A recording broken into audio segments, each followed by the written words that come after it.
What is your name and where do you live? My name is Gaynor Legall and I live in Cardiff.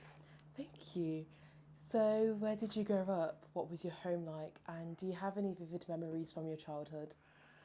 I grew up in Butetown, which used to be called Tiger Bay or the Docks, and most of my family still live in the area. I don't. Do I have some vivid memories of my childhood? Yeah. I have very vivid, that's a difficult word to say sometimes, isn't it? Memories of my childhood. I think that I had quite a blessed childhood. Yeah. We had very little. Some of us had hardly anything at all. But what we did have was community and common purpose and unity. We had adventure. And I think because of the way in which society was set up there, the racism all around us, it was kind of us against the rest of the world. So we moved together at friendship groups, and those friendship groups are still ongoing. And I have friends whose grandparents are friends. Wow. So it's yeah, I think it's a privilege to have been through that kind of childhood, despite all the other disadvantages and handicaps that were thrown at us. Thank you. What was your home like? My home, Yeah. we lived in a small street Yeah. in Butetown called Nelson Street. We lived in a terraced house. Our house was owned by someone who lived near us, who owned a number of houses, but didn't do any repairs at all. So our house was sort of falling down around us. It was a busy home. It was a very happy place. It was a house where we all knew our friends could come and were welcome. And my grandmother, who was the matriarch of the house, always said you couldn't see anyone without something to drink and a bite to eat. So, you know, you knew you would get fed if you went to my nana's, to our house. That's lovely. Thank you so much. Could you please describe an average day in your childhood, morning to bedtime? Now, I don't know if there was an average day. It wasn't sort of organised. It was a chaotic sort of household. So we would get up in the morning. We had no inside running water. So, but I thought everybody lived like that, so it was no biggie. So in the mornings we would have a wash down. We would have our breakfast. I was very lucky. We were lucky that grew up because my grandmother believed that there was enough drudgery ahead of us, particularly as women. So we didn't have any chores to do. We didn't do any work around the house. And we weren't forced to eat anything that we didn't like. And she would cook sometimes 3 or 4 different meals to suit us all. So we would get up, get dressed, and we would walk to school. We had school dinners, which I never ate. And then after school, we would come home. And so would all my cousins. So we'd all meet at my nana's, and we'd have bread and jam, which we toast a fire in the summer.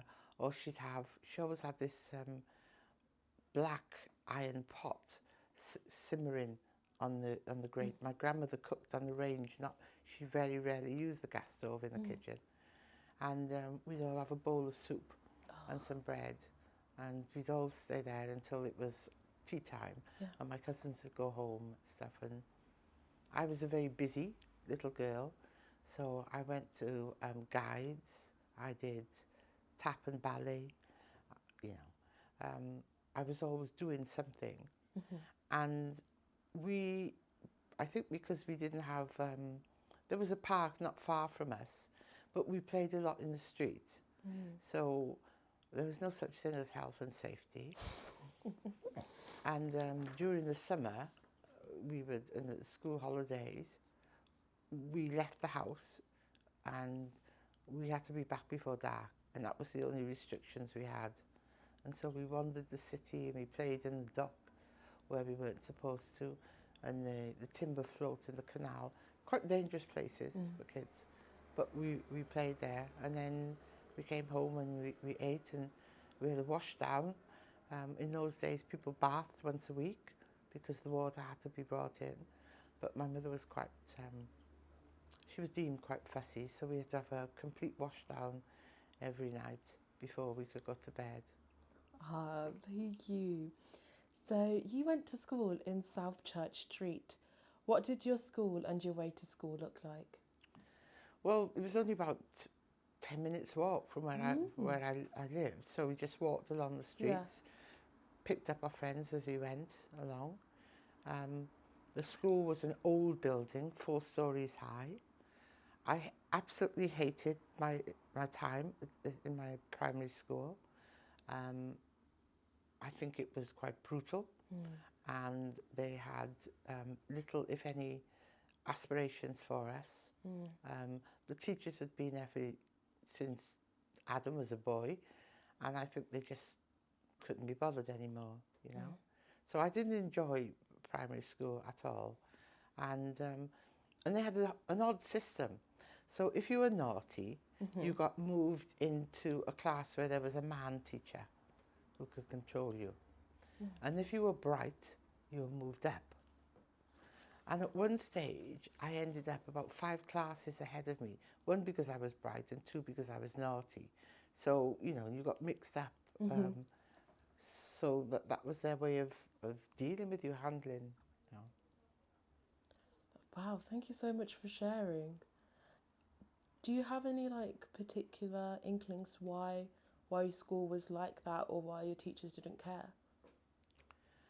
I think they'd been there for a long time. Yeah. 3 of the teachers taught my mother. Wow. And they ruled, they taught by fear. So it was, you were okay if you were kept to the rules, behaved yourself, and didn't stand out in any way. If you did, then you were in trouble. So I was constantly in trouble in school, and constantly getting the cane. And if they couldn't find if the head teacher, Mr. Jesconis, couldn't find his cane, he'd use a billiard cue to hit you in the hands with. Why were they like this? I remember when I was, I don't know how old, but I was still in primary school, South Church Street. And I went to my uncle and I said, oh, you got a new teacher. So I was telling about it, and I said, and the teacher looked at us like that. And my uncle turned and he said to my auntie, you see, they look at them with disdain. And I didn't know what disdain meant. Yeah. But I had a dictionary, because I've always loved words. And I looked up disdain. It took me a while because I didn't know how to spell it, but I found it. And I thought, yes, that's what it's about, you know. They had very little thought for us as individuals, what we, you know, we were, if we were actors, we would have been typecast. So the best that you could achieve was to get an office job. And that was it. There were no expectations that you would do well or go on to a profession of any sort. Thank you. Wow. So that school and the street doesn't exist anymore. Could you please tell us more about this drastic change of Tiger Bay witnessed by you and how you personally experienced it? The demolition, Yeah. so-called redevelopment of the docks began in the late 50s. And families started to be moved out, and they were moved to the new estates of Llanrumney and Fairwater, and some to Tremorfa. And the houses would then, the vacated houses would then be boarded up with corrugated iron. So we used to, as soon as, you know, the coast was clear, we'd move into some of these houses and they became our dens where we squeeze through the corrugated iron and we use them as play. The floorboards were often taken up and they got chopped up for use as firewood. But the means of demolishing the houses were what they called great big iron balls, demolition balls. Yeah, I know what you're on about. Yeah, what are they called? Wrecking balls. Yes. So you'd hear them coming, bang, bang. So you live with that. You lived with those houses being demolished, and you live with streets slowly emptying of its occupants. And at the same time, the council were building blocks of maisonettes, and they were building, for the first time I think in Wales, multi-storey flats. So they built 2 blocks of 16-storey flats in the middle of Loudon Square, which used to be our park. So the park had been cleared. So as a child, you lived with the upheaval of your friends being moved out, the families being really distressed because having lived in a close community, you were walking into the unknown, the new estates. You lived with the noise and the dust and the dirt, and you lived in the constant anticipation that it's going to be your turn next and where were you going to live, because the council didn't give choices about where you could go. Yeah. So growing up, it was, as kids, you just get on, with your life and that. But that was always in the background, And families saving and buying new furniture for their new houses, and the furniture being stacked and covered so you couldn't go into that room because the new furniture was in there, and it changed our lives completely. Yeah. So how do you feel like it impacted your community? As in, when you talked about how you guys came together in terms of perhaps shared struggles and oppression, people talk about how community can either be further strengthened through adversities or it can break apart. What happened with the demolition of Tiger Bay? How did that impact your community? It was devastating. Yeah. It was a devastating impact. And those of us families who stayed in Butetown tended to go to the same school. So our friendship groups continued into schools.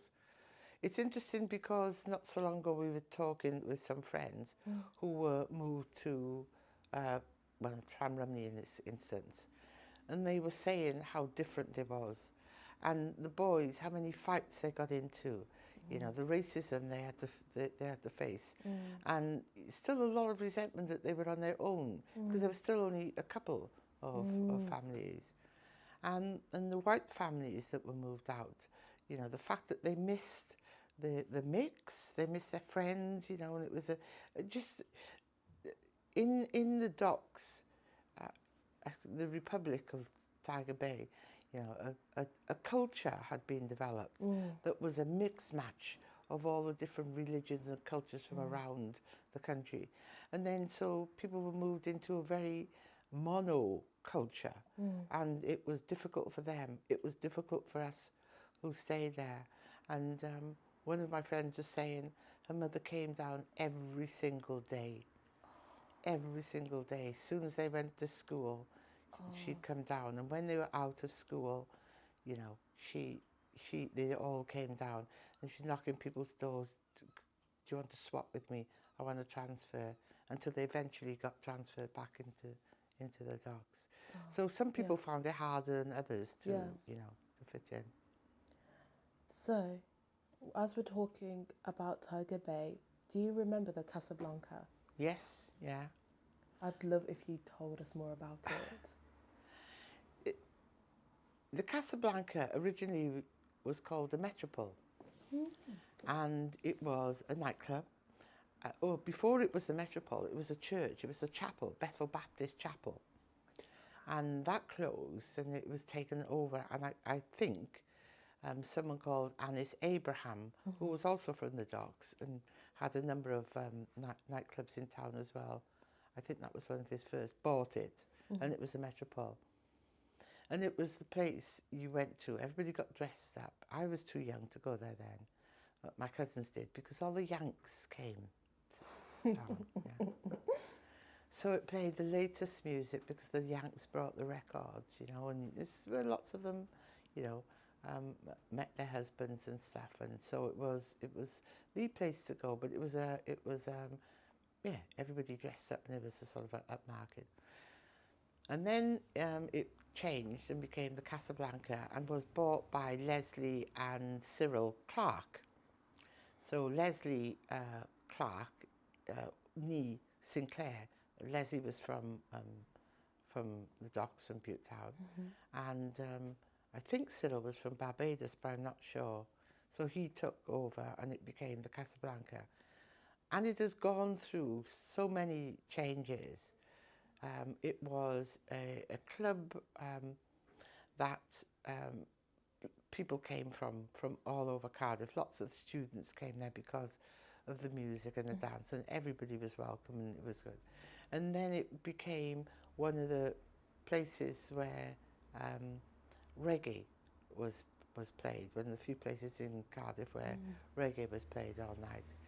It was too one of the few places that I knew of then where lesbian couples could come and openly and dance and whatever together. So it was a very sort of inclusive, you know, establishment. And then it went through a series of different managers, and whoever was managing it put the style of music and the way the place operated on it, you know. So it's, it was the place to be. But the place I and my friends went to, most of all, was the Stork Club. And the Stork Club was where I think the best music was played. It was a mix of music. You got a really good mix of, you know, soul. There was ska was in the thing then, you know, R&B, and some of the men, they'd be all dressed up in their suits and some fancy dancing and footwork going on. You had to be a dancer to go in the Stork. But again, the Stork was over a series of shops. That block's demolished now. And you entered the Stork by a rickety staircase, and there was one unshaded bulb at the top of it. And that was the only way in or out, you know, so if there'd ever been a fire or anything. But it was absolutely, it was the place to be. Yeah. Thank you. Yeah, I could not deal. I can't dance. I would not be able to go. So, who were important figures in your life when you were a child? And who were your heroes and role models? Well, one of the most important people in my life there were two. Yeah. One was my grandmother, my nana, who was a white woman who was Welsh. And my nana was quite feisty. So when I have talked about my grandmother to other places, they assume she's black. I don't know why. You know, all people have a wisdom that is universal, I think, you know, and some of the sayings they say are universal.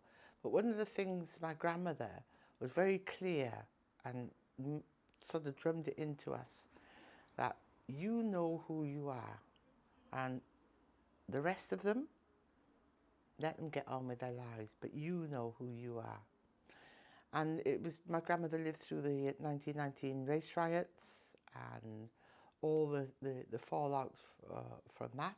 She was married to a black man and had black children, and she, you know, my grandfather came to this country 18-something. My grandparents were married in 1901, and he came from the colour bar system in the Caribbean. So he thought, you know, these light-skinned children he had were, you know, wonderful. And my grandmother used to say, it doesn't matter what colour their skin is, out there they know what they are, and they'd better know what they are, you know. So she's very clear, and she helped me to be, to form, because I think you form your identity. I don't think you're born with one, you're born with all sorts of things. But then, you know, your environment, your circumstances, the social society around you, the politics and that, they add or take away or whatever. But she helped me to form that because she's very clear about being clear about who I was, you know. So she was very important to me. And the other person who was important to me was my Uncle Robert, who was from Trinidad. And my Uncle Robert thought I was the bee's knees. He thought I was beautiful, I was exceptional, I was, you know, the best thing ever.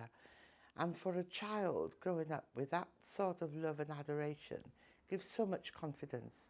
So I've gone lighter skinned since I was born. So I was the blackest person in our family for about, but I don't get enough sun here, so I'm being bleached slowly. But anyway, that's another story. So for a black child, because nothing else, we saw no images of ourselves. We weren't allowed to work in the shops in town. We didn't see any images of ourselves in books or films or whatever. So for somebody to make you feel special and important, that is a fantastic foundation, you know. So it makes you feel important. And so that those two people from the time I was very little were the ones who were instrumental and are my heroes. And in terms of my role models and what influenced me the most, it's where I grew up. Yeah. You know, that cohesion of different people from different places, black and white, Christian, Muslim, no religion at all. The learning from those people and those families, yeah, that is my role model. It gives me some hope, you know, that as a people inhabiting this world, we can accommodate each other, you know. We can live together if we want to. So those are my role models and those two are my heroes. Thank you so much. So, what kind of people were part of the community in Tiger Bay? How did they make it a special place? What type of people? They were all sorts. Good, the bad and the ugly, you know. You name it, it was there. The first time I saw somebody who was gay, I was in primary school, so I don't know how old I was. And the guy, a family moved in across the road from us, and the guy was gay. And his friend came to visit him, and he was I would guess you'd call it a transvestite. So he was dressed in a camel hair coat and a hat, and his face was fully made up. And he strutted down the street, you know, and everybody was looking, of course, you know. And then one of the women on the street said, "Did you see all the makeup he had on?" And the other woman said, "No, I was looking at his bloody coat, it was beautiful." He had this gorgeous camel hair coat. There were gamblers, there were drunks, there were ordinary, hard-working people who worked in the hardest, dirtiest jobs you could imagine, on the ships, always below deck, or on the docks. So there were a mix of people, as I said, the good, the bad, and the ugly, and you could find it all. There were the religious. There were some people who, one family in particular, who spent their lifetime building a mosque. Yeah, there was a group of sisters who didn't live in the docks but were there all the time, and they ran the Angelina Street Mission, which was a Pentecostal mission, and their father had started the Coloured Brethren back in the 1920s and 30s. So and there were those that were religious, you know. So yeah, you name it, it was there. 57 languages were spoken in the area at the time, and every religion. I was saying this the other day, the only religion that I didn't come across growing up was Hindu. Really? Yeah, and I don't know why, probably because of where immigration took place from the Indian subcontinent, you know. Yeah. So, yeah, but every religion, most languages, all sorts of foods, you know, Yeah. and we tried it all. Very basic, I know, and I feel like I get a vibe already. But how was it living with that many people, all in part of one community? What I think I've said, it was fantastic. Yeah. It was such a rich childhood, Yeah. you know, and we weren't being taught. We were taking it in as part of our experience. You know, they weren't Jews or Muslims or Arabs, or they were friends, our friends, and we moved together as a friendship group. I learned so much, Yeah. much more than I would ever have learned in school about religion and its customs, just because of my friends. I learned more about geography than I ever did in school because of where the fathers came from. And the other interesting thing is the politics. You know, I talked about my Uncle Robert earlier on. He was the first one who explained to me about the Mau Maus. It was a derogatory term. And, you know, these were freedom fighters and stuff. So, yeah, the politics that went on, mostly with the men, but, you know, the women as well who were involved in the Labour Party. But, yeah, it was the foundation for my life, my adult life. Thank you. So, what about your own heritage and what places and communities do you feel connected to now? What about my heritage? Yeah. Do you mean in terms of my ancestry or where I came from, or? Both. What you feel connected to, what you want to speak about. And following that, what places and communities do you feel connected to now? Okay, it's quite strange. I am classed, well, I see myself as Black British. Yeah. And I put, when I have to fill in forms, I put down Black Welsh.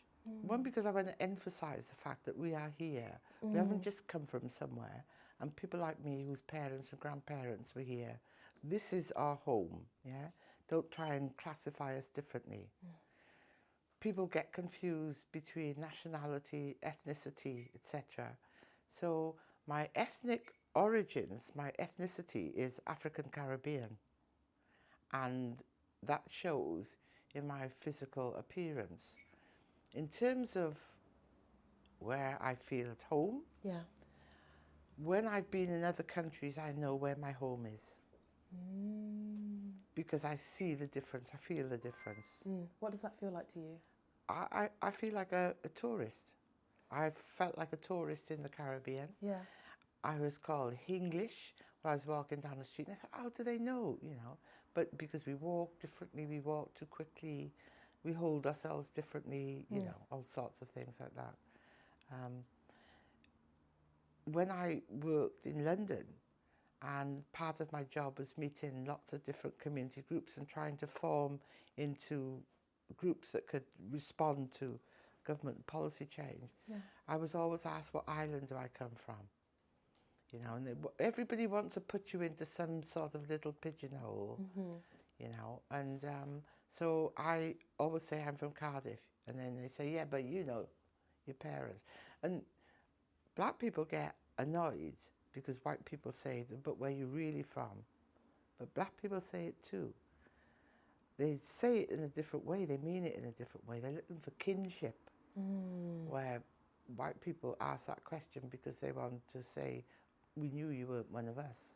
You know? But they still ask the question because people feel, I just think people feel more comfortable if they can categorize you, you know. But my home is here. My home is Cardiff. Thank you.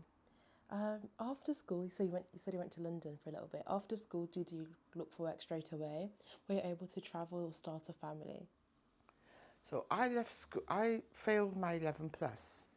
So as did nearly all the kids from South Church Street in my thing. Some passed the first half, but anyway, the boys went to Ninian Park School and some went to others, but the majority went to Ninian Park School. The majority of girls went to Grangetown Grange Council, unless they were Catholic and then they went to Catholic schools, etc. I left school at 16 and I did a course in nursery nursing. And then when I finished the course in nursery nursing, I did SRN training. And then I left that and I went wandering.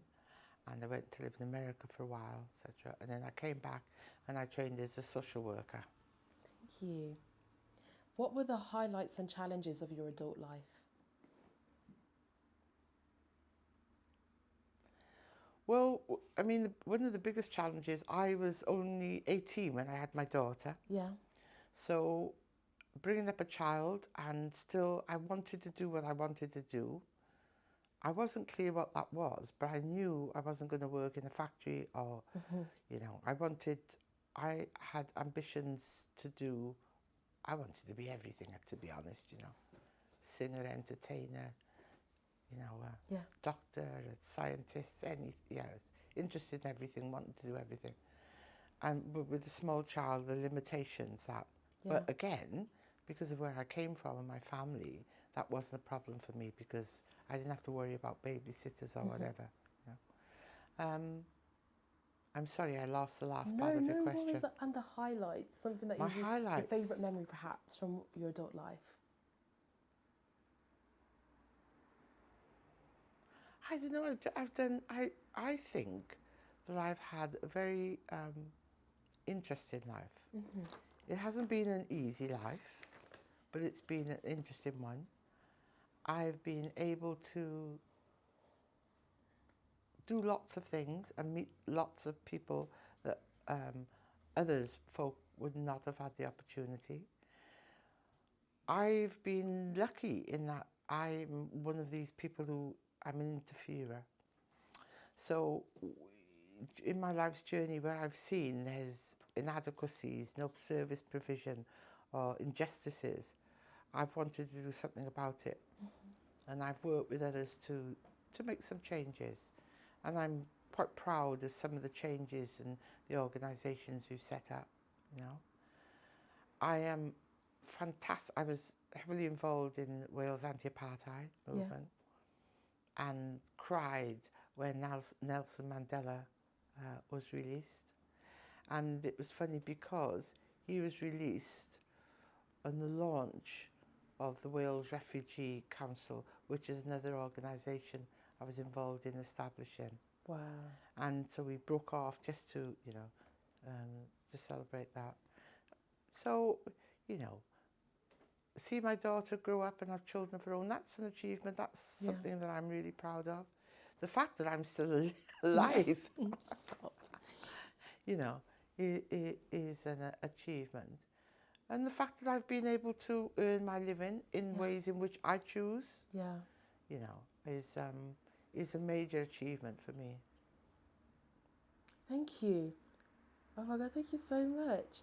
So how about your parents, your grandparents, your ancestors? What did they do? Where were they born? Where did they live? Are there any particular memories or histories when it comes to them? I know nothing about my father's family except that most of the men die before they're 60. There is a genetic heart problem, and my brother had it. My brother died a couple of years ago. My father was from Belize, Central America, so I've been there and met some of the family, but I don't know anything about it. My mother's side of the family, my grandmother was born in Cardiff and my grandfather was born in Jamaica. And my grandfather, we were little, and my grandfather we had one wind-up gramophone. And on a Saturday night, he put some calypsos on and he teach me how to shake my hips. Dance. We'd listen to a few calypsos and then he'd put God Save the King on and we'd all have to go to bed. That was your good night song? Yeah. And we had to go to church. We went to the mission and we went to Sunday school. My grandfather evidently was quite strict, but he died before I grew up. My grandmother was a strong personality, and it was her house that we all went to and we lived in. And I've told you about her and Yeah. her legacy. And my Uncle Robert, who was my hero, was married to one of my mother's sisters, and they had one son. So yeah, my family and my cousins and stuff are really important to me. Thank you so much. So, are there any particular challenges you found while growing up? How about later in life? Any challenges I want to bring up? Yes. Well, the challenge of the same. What I keep saying now is it's the same dance, different tune. Oh, okay. So racism is still about. Yeah. It presents itself in different ways now. Yeah. The discrimination against particular groups, the way in which the world responds to particular groups of people. And I'm thinking about Gaza, and I think to myself, have we not learned any lessons from history? This is the same, this is apartheid, you know. This is what happened in Nazi Germany, but it's the Israelites, the Israelis who are doing it. The challenges are, I think, for me, helping people to know about history. Yeah. And hopefully to learn from it. Yeah. So that we don't keep making the same mistakes. The challenge is about trying to get wider acceptance of people. You know, people are people. They come with a whole load of baggage. But to accept them as they are without trying to put them into a category that then we feel we can handle. You know, take them as they are. And I think that is one of the biggest challenges. I used to say I want to improve the world for my daughter. Now I'm even talking about my granddaughter, because she's still facing some of the hatred of dark-skinned people that perpetuates itself. You know, we're not touching it. Yeah. You know, it's going on. And so I think that is one of the major challenges. Thank you. So you talked about how racism has still continued. It just looks slightly different. How has it changed in your opinion? What does it look like now compared to what it was like in the past? In the past, racism was blatant. It was in your face. People called you names with impunity. You were refused jobs with impunity. They just said, I didn't like you, or we don't employ coloured. Now, coloured is part of the words we talk about people of colour. I've never met a colourless person, by the way, so I never quite understand that phrase. But previously, there have been laws that have stopped black people, and I use that term generically. I'm not talking about the colour of your skin. I'm talking about black and minority ethnic people. And we have constantly been used as political footballs in terms of migration and immigration.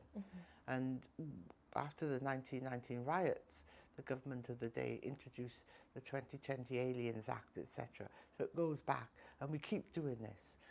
We look for others to blame for the ills of the country, so it's got to be these newcomers into the country. Yeah? But how it's changed is the people that are being targeted as these nasty people have changed slightly. And on the other hand, we have laws that are about equality and inclusion and diversity.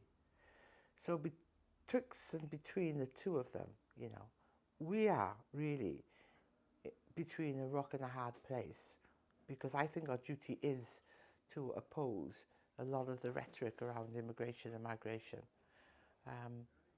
But so racism has changed in that it's become more subtle. It has developed its own language. It has developed the whole profession. People are making money, you know, teaching others how to be anti-racist, etc.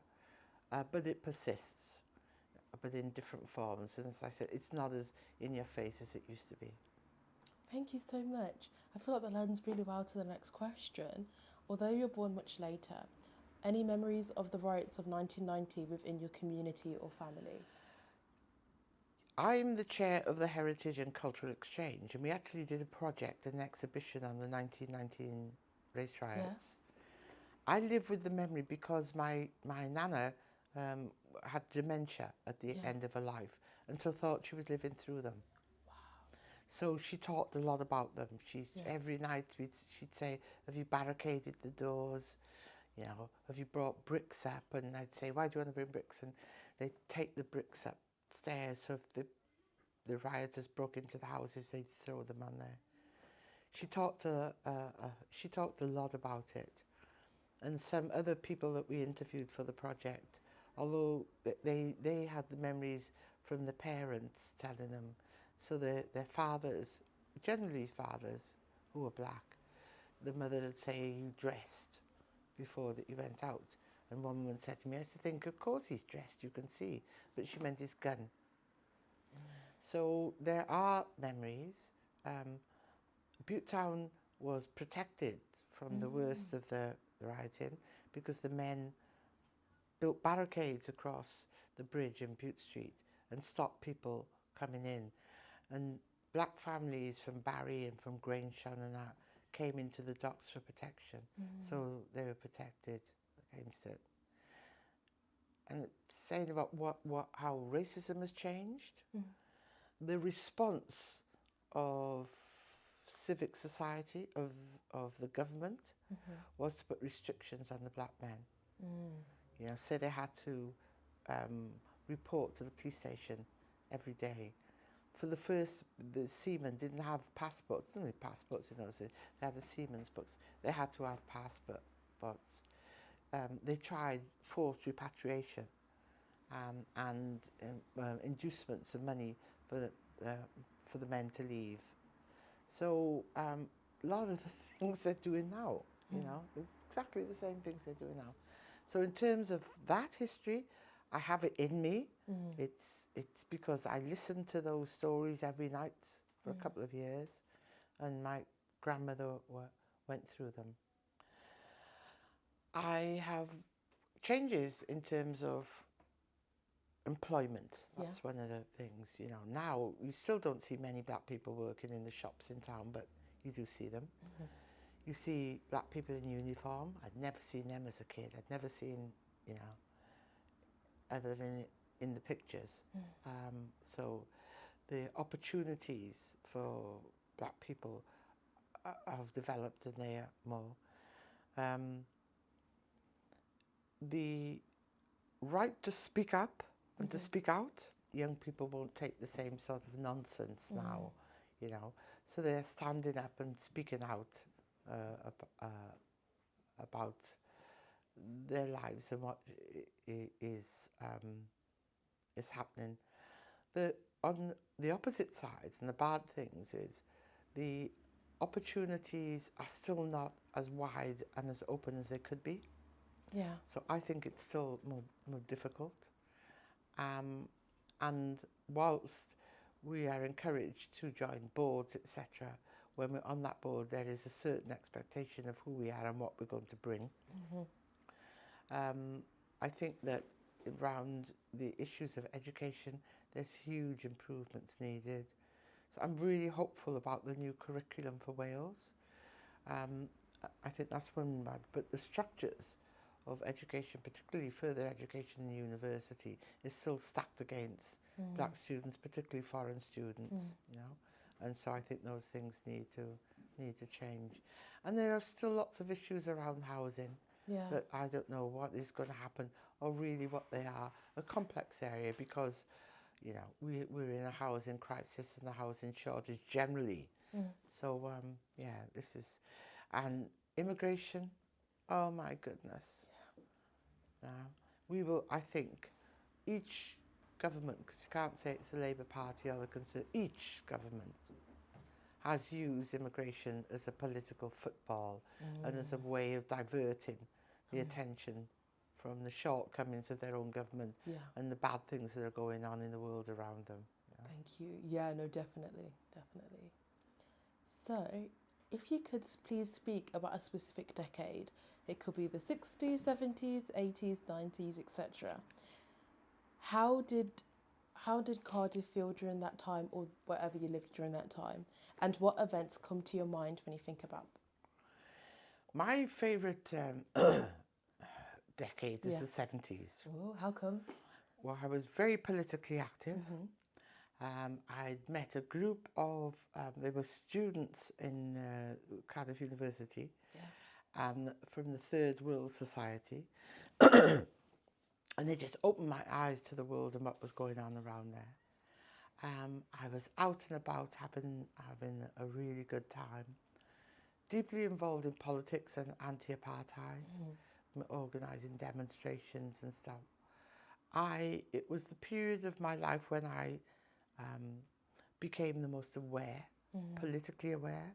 So I read voraciously all sorts of books by the likes of Fanon and Baldwin and so on and so forth. So it formed my thinking around politics and confirmed some of the ideas I had and got rid of some of the other more fanciful ones.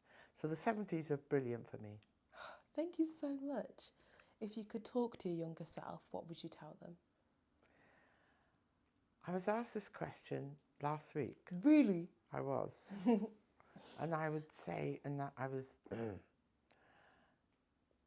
when I was 12 or 13, one of my report cards says, from school, Gaynor has a lot of ability. If she stopped interfering and talking to others in the class, she would have more work. And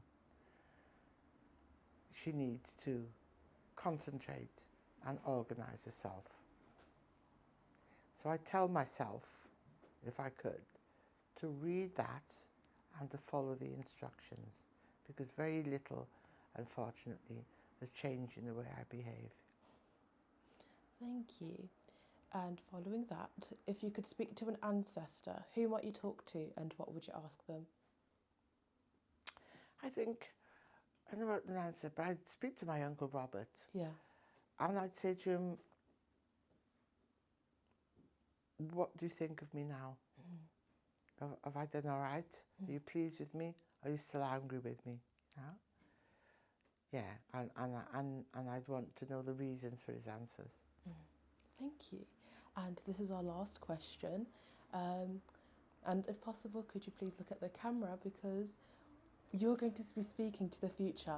What would you like to say to future generations? To the future generations, I'd say keep up the good fight. There is no room for complacency, that things may look as though they're changing, but we have to make sure that the foundations on which we make change, the foundations on which we're building that new structure, are really safe and secure. And that needs working together, partnership, allyship, and persistence. Amazing. Thank you so much. You were amazing. I think that's it. Thank you so much. Oh, so I feel like that's a wrap. Thank you so much for your time. You're welcome. Thank you.